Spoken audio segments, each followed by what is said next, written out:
Hello everyone! Welcome back to my YouTube channel. This is Madge, and for today's video, meron akong sa inyo share na bagong possible airdrop. Ito si Jito Network, guys. Under siya sa Solana community. Kung na-miss nyo sila Peace Network and sila Jupiter, so kasama sila sa Solana community. So ngayon nagpa-pump up si Solana. So kaya gawin nyo na to, guys. So tuturo ako kayo rito ng step by step kung paano ba kayo possible na maging eligible for Jito Network airdrop. Kaya don't skip and stay tuned until the end of this video, guys, para wala kayo ma-miss na importante details.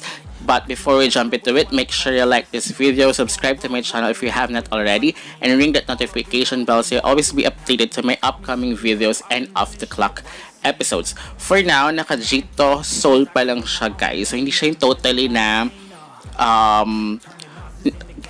token. Parang for staking kasi siya, guys. So ang kailangan gawin dyan is mag-stake kayo dito sa kanilang sa mismong kanilang website, guys. Kailangan nyo kasi katulad kayo Peace Network or si Jupiter airdrop na token na kailangan may sarili-sarili silang website, diba? Or dev na kailangan gawin. So ganun din dito si Jito Network, guys. But take note, guys, dito is kailangan nyo ng funds. Hindi siya for free, okay, guys? Kasi dito you need to stake rewards. And of course, kailangan nyo hold. But of course, pwede naman din siyang at least 2 days na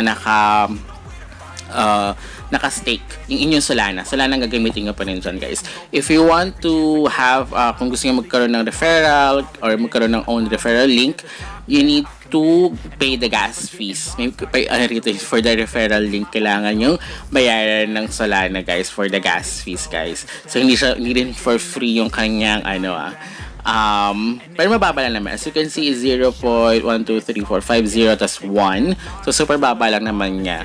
And then, ayun, pwede na kayo mag-invite para magkaroon kayo ng then magkakaroon kayo ng rewards. Additional rewards kapag yung inyong in-invite is nag-stake, guys. At pwedeng siya share sa Twitter. So, anyway, so nagawa ko na yan. So, now, kailangan natin is mag-stake. Sabi nila is karamihan, nakikita ko sa mga posts, at least,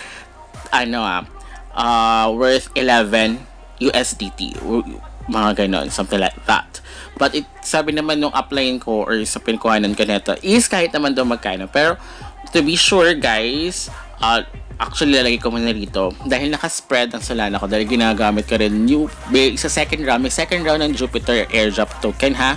So, gamitin nyo na. Kung hindi pa kayo nakakuha, kung hindi ka eligible doon, gawin nyo na yan sa Jupiter, guys. So, papakita kasi nga later. So, nakaano kasi doon. So, hinati ko muna. So, lalagay ko muna rito is, ayan, 5, may bawas pala. So, 4 lang. At least $4 worth of Solana yung aking So, makakuha tayo ng 0.0621 Jito Sol. Jito Sol siya nakalagay. So, hindi pa siya talagang token, parang for lang siya, di ba sa mga trading. So alam mo na yun, guys. So pero yun nga, in the future magkakaroon din sila ng sariling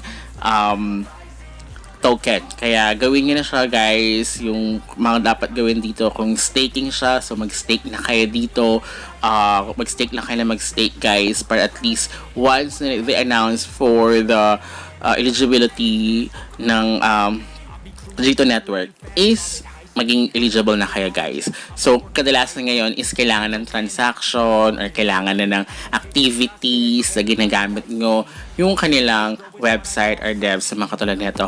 Katulad kay Peace Network, diba, guys? So, maraming hindi na eligible kasi may specific na mga website or trading sites na kailangan yung ginawa noon pa, diba? Katulad ni Jupiter, airdrop ngayon. So, same goes with it. So, ganun, guys. So, ayan, guys. So, pag nag-stake lang kayo dito, so, kailangan basahin yan. Then, i-enable nyo. And then, ayan, magka-processing siya. So, kailangan yung gamitin na wallet for this one. I recommend is Phantom Wallet, guys. So, ayan. So, yan natin. Jitos. So, kapag kinonect na naman din yung Phantom Wallet nyo sa Jupiter na site, lalabas din yan. So, pwede nga rin siyang i-unstake doon. Pero, of course, nakalagay dyan is dependent. Hindi siya magiging free, unlike kapag dito kayo. Just, you need to wait for after 2 days, pwede nyo naman siya i-unstake and then stake ulit. Something like that. So, pwede naman ganun, guys. But at least, makakuha kayo ng mga Jito Sol, guys. So, yun. So, yun naman ano dito is magkaroon kayo ng continuous activity para once na yun na yung ngayon, number 1 requirements, diba? Magkaroon kayo ng transactions and activity.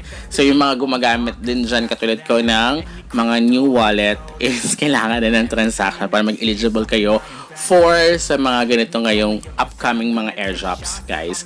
Especially ngayon sa Solana is very, very nagpa-pump up, diba? From, nag-down siya last year ba? Tama ba? Di ba super down niya last year? But now, grabe na naman yung yung kanyang pangalan, 'di ba? Talagang pagbilog talaga yung mundo, 'di ba? Nasa baba siya before, ngayon nasa taas ngayon siya. Ang daming so nakita niyo yung kanyang value pataas ng pataas. Kaya dami kasi naglalabasan na airdrops for Solana using Solana, guys. So ito yung kay Jupiter, guys. Ayan. So dito kailangan gawin nyo like swap, mag-bridge. So, lahat yan gawin nyo para magkaroon kayo ng activity for Jupiter. Actually, 4 rounds kay Jupiter na airdrop, guys. So, natapos na yung first round nila nung November 2 yung snapshot nila. So, kaya, pwede nga na gawin ulit. So, we don't know kung until when second round. So, gawin nyo na siya, guys. Basta, magkaroon lang kayo ng activity for the specific na site, guys. So, ayan. So, update ko na lang kayo, guys, kay Jito Network. So, kapag tinignan nyo rin siya kay CoinGecko, wala nang lalabas ng Jito Network siya. Parang Jito Sol pa rin siya for, Jito Stake Sol, diba? So, something like that. So, staking pa lang din siya. So, in the future, possible yan na magkaroon ng airdrop. Kaya, umpisahan nyo na habang maaga kasi mamaya is matapos, diba? So, sayang din naman, diba? Kung hindi kayo magkaroon ng pagkakataon. So, pag napalipas nyo pa to, sayang din naman, diba? So, we never know naman din naman, diba? Siyempre, umiikot din naman sila. Dati si Solana, super lagapak, diba? And now, tumaas ulit siya. So, pinag-uusapan na naman si Solana. So, kaya, this is your chance. Again, diba? So, yan. So, Phantom Wallet, yung ating ginamit dito. So, pag, di ba, nakastake na tayo, so, lalabas naman siya, yun, Jito Stake Sol, so, lalabas siya, 3.23 pala. So, may tara pa pala akong, 1.07. So, ko lang siya. Dadagay ko lang siya after 2 days. Basta, pwede naman siya unstake, then stake again. Ganun lang naman kailangan gawin dito, guys. So, para at least, karoon kayo ng points as well, Jito Sol activity. So, kailangan yan, guys, yung bonus points, whatsoever. So, for you to be eligible sa future Jito Network airdrop o token. So, yun. So, kailangan is yun lang naman dito, yun naman kailangan gawin niya dito is mag-stake lang kayo, guys. And then, kung gusto nyo ng referral, gagawa kayo na sarili yung referral, guys. So, start now, stake now, para at least in the future, magkaroon kayo. So, until next time, guys, goodbye.